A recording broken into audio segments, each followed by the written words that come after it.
Have the shepherds been misled by the sheep? We all know that the shepherds are supposed to be leading the sheep to pasture, to safety, when there's danger. The shepherds, the ones we call the men of God in Nigeria,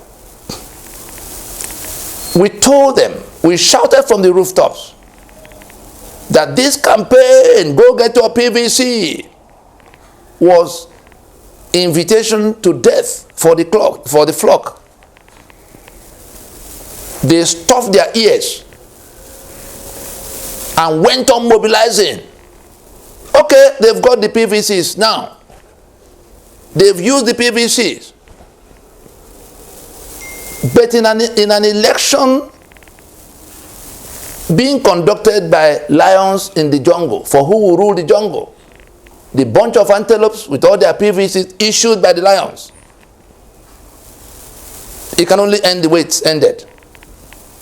And when after the initial engagements, we came pleading with these church leaders, say, please, listen again. This is what will happen if we validate this journey to election. Nigeria is being presented to the international community as a democracy, and you are the one validating that false claim, because we are not a democracy, except the definition of democracy has changed for your Nigeria. The democracy I know is the one that says, that is defined as government of the people, by the people, for the people. There are three legs. Government of the people means that the people, that the peoples of Nigeria define the ultimate rules by which they will federate and by which their society will be governed, which will become the rule book for conduct of governance over them. They draw the boundaries, they allot the powers. That is the meaning of government of the people. The people decide the ultimate control of the union arrangements. By the people means having decided the constitution. Those who go to government house must be those they mandate by their votes. That means it is by their mandate that those who go to power will go. Nobody can come from window or elsewhere. For the people means with the constitution in place and the mandate bringing people to government once in 4 years, that those who go to government house will wield power for the benefit of the people, because the people already decided the contents of the constitution. It is the constitution that allots what must go to citizens. That is not discretionary to those who go to government house. That's what the constitution does. It sets the boundaries for who can take what, who can bring what, who can keep what, who will adjudicate, who will make law, who will enforce the law, and all the relationships between citizen and state. That's what the constitution is supposed to be doing. Nigeria's democracy does not pass any of these three legs of test. It's neither of the people, nor by the people, nor for the people.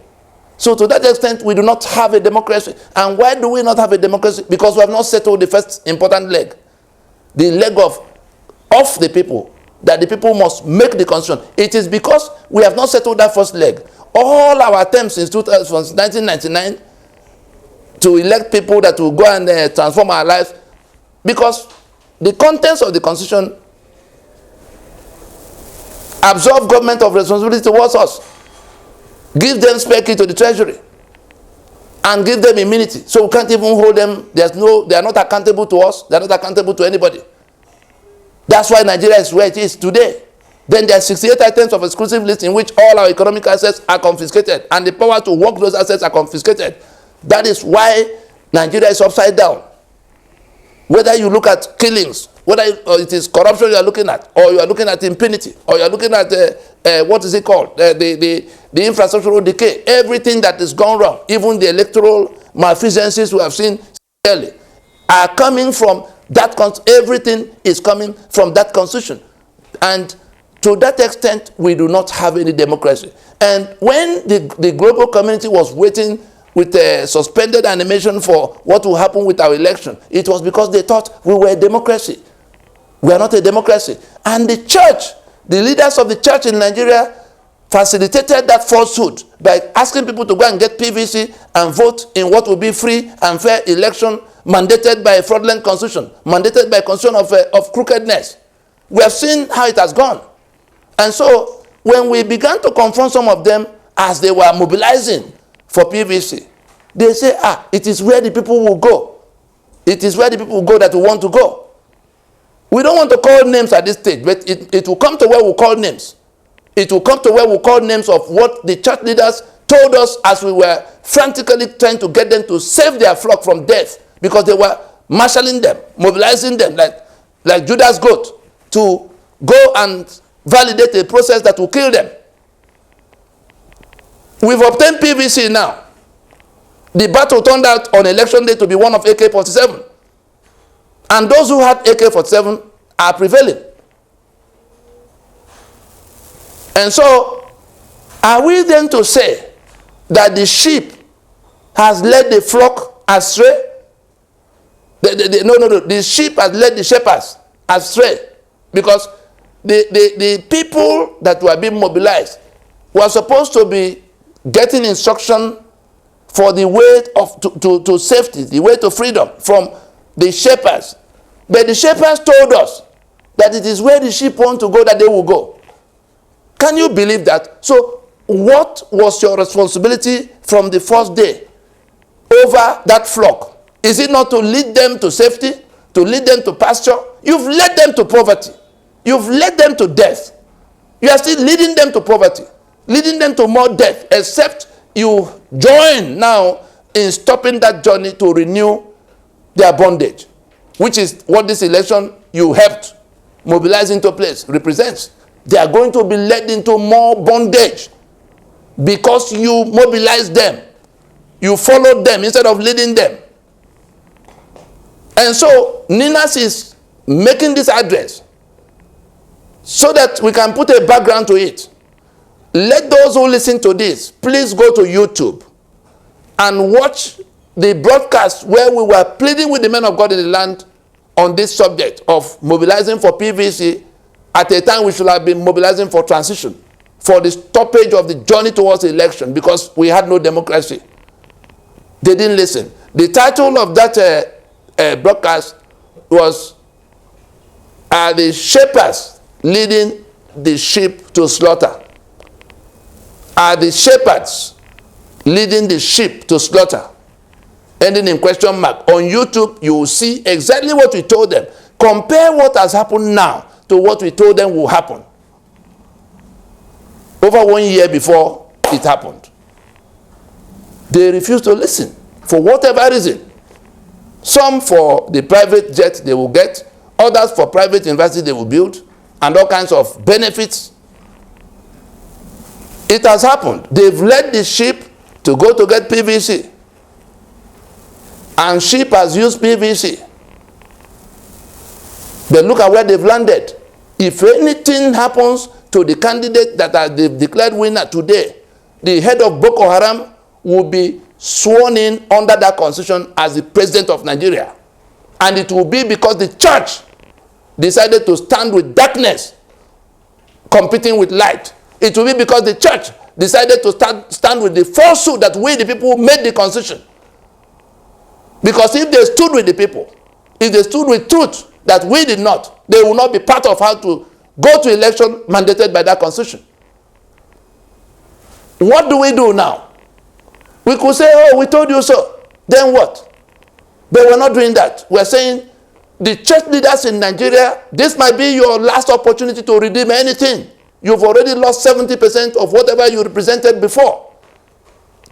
We are talking to Pastor Enoch Adeboye. We are talking to Bishop Oyedepo. We are talking to Pastor Kumuyi. We are talking to Adefarashi. We are talking to Igodelo and the rest. We are talking to what's our friend in Abuja of Dominion, Paul. All of us, the Catholic community bishops, Bishop Ona in Nsukka, we are talking to all of those who mobilize for PVC.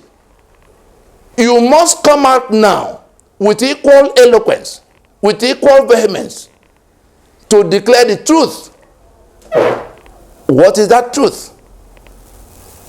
The truth is, the Constitution of Nigeria is the problem that needs to be solved. The truth is, Ninas is right. The truth is, we have to go to transition now.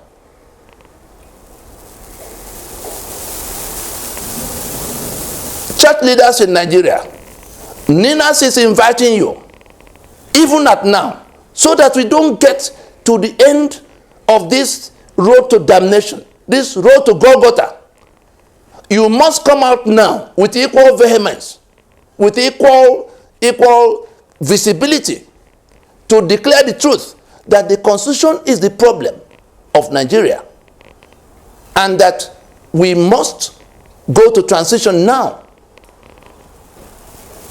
Sarah Omako in Abuja, all of us, Ibiome in Port Harcourt, Umakpa in Uyo, Matthew Kuka and Peace Committee, Bishop Kuka, all of us who mobilize for PVC must now come out to say, looking back at what has happened with the election, we now agree that the Constitution that centralized control is the problem that needs to be solved ahead of all other problems. If you do not do that, it will simply mean you are standing with falsehood, competing with truth. It means you are standing with darkness in competition with light. It means you are standing with the enemy in a battle that could consume the people. If you are standing with the people, then you must stand with Constitution to be reworked before any other thing. Transition, not election. We could go on and on, but I think we have to stop here for now. Let us pray that the need does not arise for us to come to call the names of those who stood against what could have been done, leading the people into this deep mess. Even the financial breakdown that has happened, was it not on account of election that the Naira redesign was introduced? If we stood up to say we were not going to any election under that concern of fraud, 1999, it wouldn't have happened. Now their businesses have been destroyed. Their lives have been rendered even more hopeless because we were going to election to install the great leader that will come and build Nigeria on a foundation of falsehood. Those who will be killed, they've already been killed. The more who will be killed, their blood will be first on your head before the politicians. Because the responsibility for the flock is in the hands of the shepherd. God forbid the day the shepherd will be led astray by the sheep. That's what has happened now. You can make a U-turn and go back to your responsibility of leading the sheep, not being led by the sheep. We stop here.